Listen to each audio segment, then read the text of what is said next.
Waterloo, Ontario, a booming university city that's found itself in the midst of both a climate and COVID-19 crisis.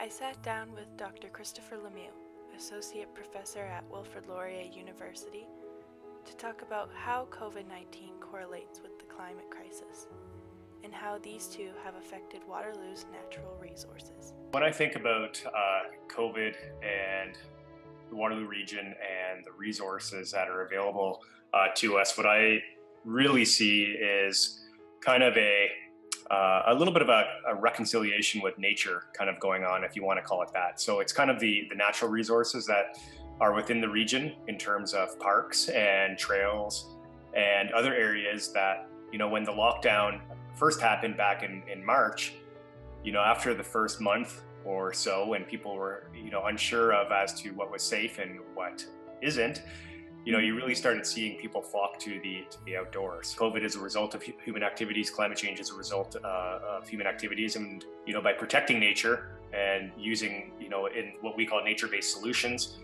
you know, nature-based solutions in terms of protecting nature, restoring nature, can both prevent things like a future virus outbreak and can also work towards mitigating climate change through carbon sequestration.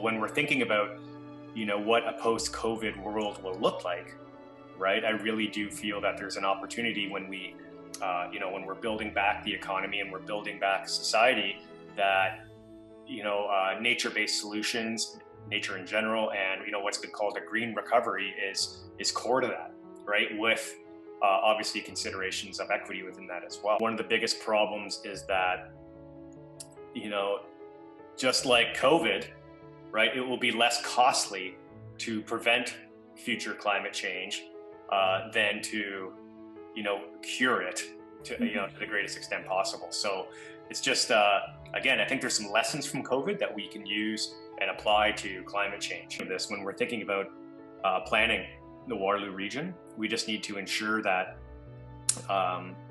you know, as part of this green recovery, that we have appropriate things in place like trails for commuting, right, and safe passageways for people to take their bikes and to walk. And these are, you know, relatively low cost, you know, in terms of overall costs, and they're things that need to be integrated into the planning process at the beginning, because trying to retrofit things after the fact is always more expensive, right? And so I just think that there's got to be, you know, greater investment in making the Waterloo region a more sustainable community and focusing on more sustainable transportation. When people couldn't go anywhere or visit anyone, they looked to the nature-based resources like parks and trails for help both physically and mentally.